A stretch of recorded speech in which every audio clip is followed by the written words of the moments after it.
Новая часть улучшения деревень Миллинейра. Улучшение деревни Майя.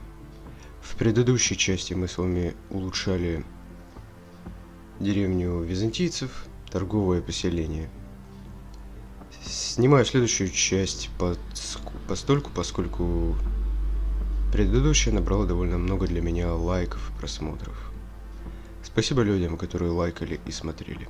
А некоторые даже писали комментарии. Мы с вами начнем улучшать аграрное поселение Майя, потому что в поселении такого вида много торговых структур, рынков, магазинов, ферм. Для начала я решил улучшить эту деревню на максимум, чтобы в деревне были все постройки максимального уровня. Чуть не забыл, для начала про ландшафт, на котором стоит эта деревня. Я выбрал максимально типичный, стандартный ландшафт и биом для поселений Майя. Болото или джунгли. В моем случае это джунгли.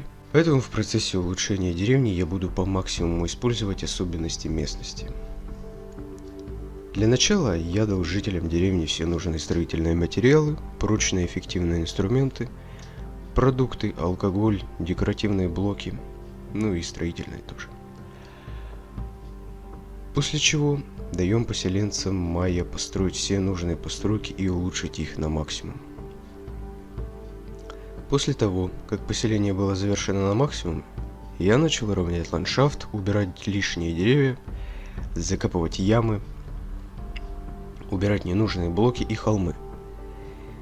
Начнем с территории за деревней. Майя – это древний народ, проживающий на территории полуострова Юкатан. Зачастую они строили свои поселения на болотах, горных равнинах, озерах, осушая их, строя каменные дамбы, мосты, террасы, платформы, на которых впоследствии и возводили храмы, фермы, акрополи, жилые дома. Также впоследствии делали и их соседи, племена ацтеков. В общем, я начинаю выкапывать вокруг территории деревни озеро, тем самым выделяя территорию деревни как остров, в данном случае, конечно, получится полуостров. Уровень воды будет немного ниже, на 3-8 блоков от уровня построек деревни. Где это будет возможно, сооружаю каналы и подземные реки.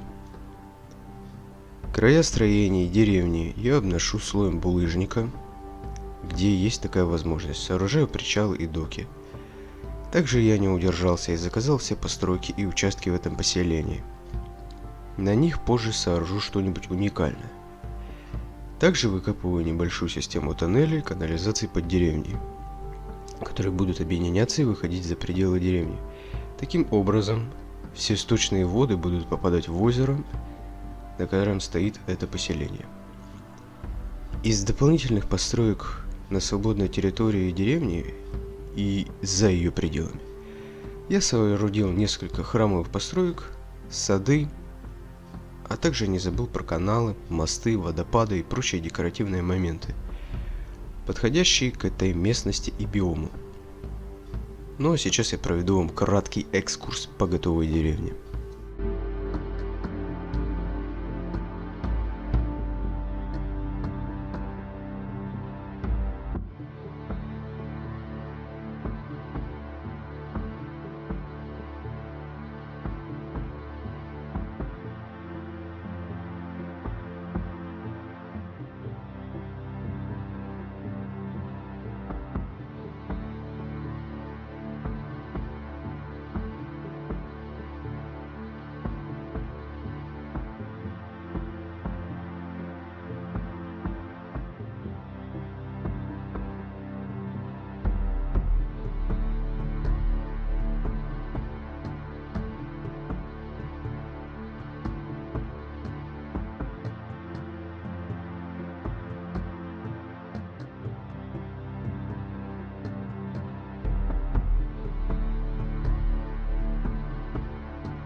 Ну что ж, теперь пришло время для краткого экскурса покажу вам постройки жителей, может, которые я изменил. В общем, все они тут. Плантации, фермы какао, кукурузы, курятники, рынки, главный храм. Я особо ничего не изменял, только внешне косметически немножко исправил. Тут были какие-то нелепые фонтаны, я их убрал. Поле для игры в футбол, ну как футбол. В общем, игра в мяч. Традиционная игра майя. Немножко изменил вот эти вот кольца. Различные храмы. Вот общий популярный храм, я его не трогал, не изменял. Оставил его так, как есть. Здесь живет шаман. Тут приносят жертвы. Ну, в общем, я думаю, вы поняли. Колодцы, растительные системы. Вроде так особо я ничего не менял. Единственное, что я изменил, это ландшафт. Постройки, которые были выше, я обнес камнем. Таким образом, они немножко, может, даже напоминают пирамиды. Но, я думаю, внешне выглядит это нормально. Ну, в общем, вам судить. Вот так это все выглядит. Ну, теперь перейдем с вами к моим постройкам, которые я заказал. А именно, маленький плот, средний плот, большой плот, маленькое поместье, среднее и большое. Вот оно самое среднее, маленькое поместье. Здесь был маленький домик, я его снес. И на его месте построил вот такую вот обсерваторию для наблюдения за звездами и за фазами Луны. Все в соответствующем архитектурном стиле, соответствующем из архитектурных стилей майя. Вот такая вот обсерватория. Вторая постройка, средняя, это такая пирамида. Я ее даже не стал изменять. Она, разве что добавил вот таких вот золотых орнаментов. Так-то пирамида довольно красивая. И мне нравится, и она идеально просто подходит. Из этой пирамиды я сделал сокровищницу. Вот так вот она выглядит. Здесь нововведенный недавно в мод календарь майя. Вот такая вот статуэтка змеи. Множество изумрудов. Кстати, советую вам не воспринимать их как изумруды, потому что, я лично ставил их здесь как нефрит. Нефритовый камень, да. Множество золота. Оно здесь просто даже валяется. Сундуки с различными богатствами. Хлопковые одеяния, ткани. И различные артефакты, оружие, резная работа майя, тотемы. И... ладно, давайте выйдем по-нормальному лучше. В общем, так выглядит эта моя сокровищница. Следующая моя постройка. Это вот такая вот огромная пирамида. Из нее я сделал отель. Как отель. В принципе, отель. Вот здесь парадный вход. Здесь такое вот декоративное озеро. Я его не добавлял, оно было здесь при строительстве. Здесь парадный вход. Внизу есть пара комнат для отдыха. Декоративное озеро. Стол, где едят, за которым едят. И все здесь, разумеется, настроено. Все уходит, все сточные воды уходят прямиком в озеро вокруг деревни. На крыше я сделал вот такой небольшой сад с различными цветами, декорациями. Даже вот такое озеро небольшое. Здесь тоже можно сидеть, отдыхать, наблюдать вот такие прекрасные виды. Смотреть, например, на эту деревню, как она развивается, живет. В общем, вот такие вот красивые виды. окружил свой ателье вот такими вот красивыми пальмами. Ну, как красивыми. Ну, по-моему, нормальные, в принципе, необычные. Немножко кустов роз, пион. Это мой крупный плод. Из него я сделал питомник. Ну как, в общем, типа зоопарк.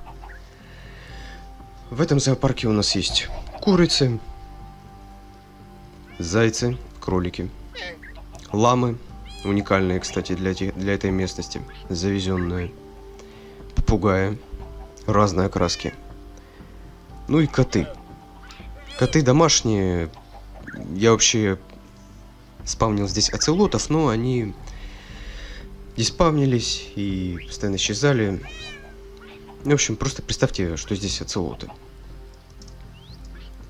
Вот такой вот небольшой зоопарк. Следующий мой плод. Давайте перейдем на другую часть деревни. Это вот такой вот самый маленький плод. Это мой курятник для добычи яиц и куриц. Курятины, да. Ферма какао-бобов. Вы можете подумать, что это не важно, в принципе, как это херню я сделал, но на самом деле ферма какао в цивилизациях Центральной Америки это довольно... В общем, это символ благосостояния. Какао в те времена даже у тех же индейцев был довольно редкий и дорогой ресурс. Продукт. Не говоря уже о том, какой вкусный напиток из него готовили. Готовили из какао, извиняюсь. Так что ферма какао это... В общем, я не мог ее не построить. В общем, с моими постройками все. Давайте перейдем с вами к религиозным постройкам, храмам, террасам, полям маиса и всякого такого. Давайте начнем сразу с храма на честь божества Чаак. Это в пантеоне богов майя, бог дождя, владыка, повелитель воды, дождя, расчистки территории, ну как, для посевов, для полей, в общем, для фермерских угодий. Ну, чем я, в принципе, и занимался. В общем, вот такой вот храм. Это к нему один из путей. И все, 4. На все 4 стороны света. Можем подняться наверх. Здесь приносят в жертву индейцев, пленных, различных воинов. И трупы прямиком сбрасывают сюда. Ну, разумеется, перед этим вырезав печень, сердце, кишки, там, не знаю, что еще. Расчленив тело, там, конечности сожрать, туловище выкинуть, голову оставить, там, допустим, для декорации. Ну, в общем, все соответствующее культам богов майя. Вот такой вот храм. Здесь горят такие вот огни. Чисто мое архитектурное соображение. Я посмотрел на различные постройки майя, различные проекции, различные арты и решил вот такой вот построить. Лично я придумал, в общем. Тут вот такая вот небольшая терраса, растут розы. И есть рядом вот такая вот храмовая пристройка. В нее мы можем спуститься. Здесь вот такой вот коридор. Можно подняться наверх. Наверху, чисто для декорации, я поставил вот такой вот череп. Череп из сушителя. Давайте вернемся вниз. Башня, кстати, довольно высокая. Даже выше, чем моя обсерватория. И здесь есть спуск вниз. В подземелье. Оно, разумеется, затоплено. И уходит прямиком в озеро. В общем, типа сточные воды. Сюда падают трупы, льется кровь, головы. Здесь вот такие вот декоративные рожицы я лично сделал. для красоты. Ну, в общем, как-то так.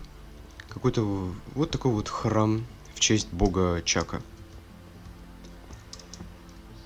Решил построить именно в честь этого бога храм, потому что поселение аграрное, ну как, торговое, аграрное. В принципе, можно было бы построить и храм в честь бога торговли. Ну, вот так вот, как получилось, извините.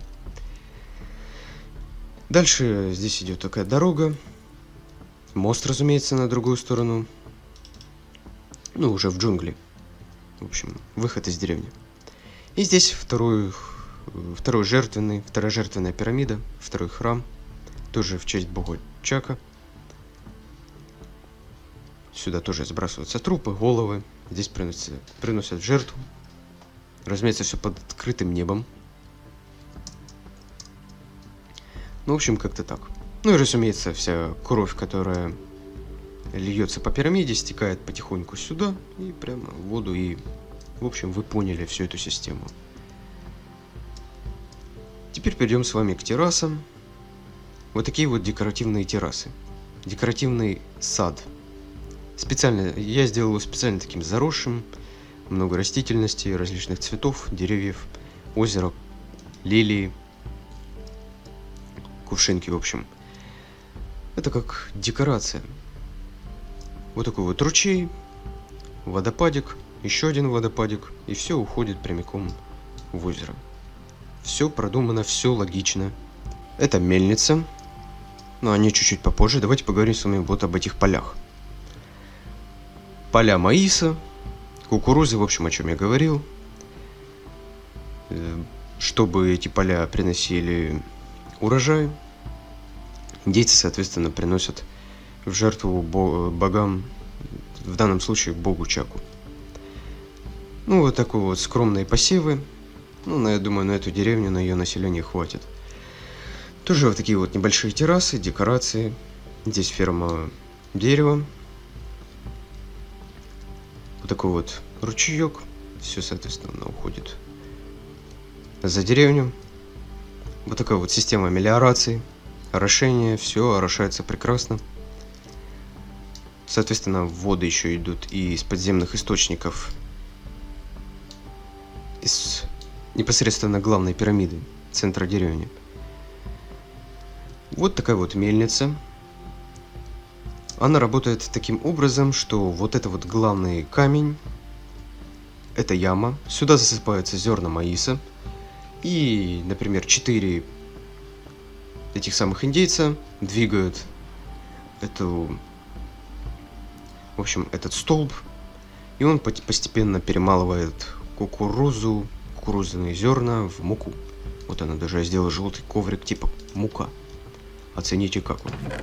Ну и здесь сундуки, соответственно, типа с кукурузой. В общем, вот такая вот мельница. Давайте я вам, пожалуйста, покажу рынок, который я построил. Рыночную площадь.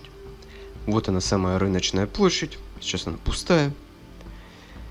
Здесь рыночные ларьки. Ну, назову это так, просто сейчас в голову ничего не приходит.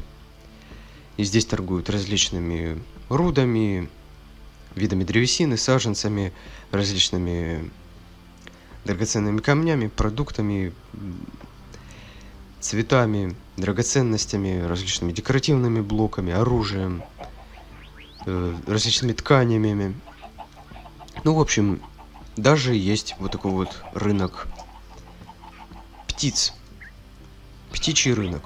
В общем, звериный рынок. Типа, здесь продаются попугаи. Ну, здесь, по идее, должны быть цыплята, но они уже выросли.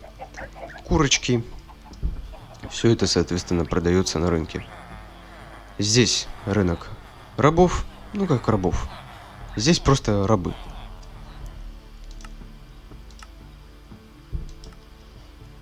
Привезенные из других поселений, с различных военных походов, захваченные. Ну, в данном случае я использовал носатых. Типа, носатых будут приносить жертвы, мучать, убивать, там, жрать, расчленять. Ну, в общем, вот такая вот судьба у носатых. Ламы, типа, тоже привезенные издалека. Тоже продаются.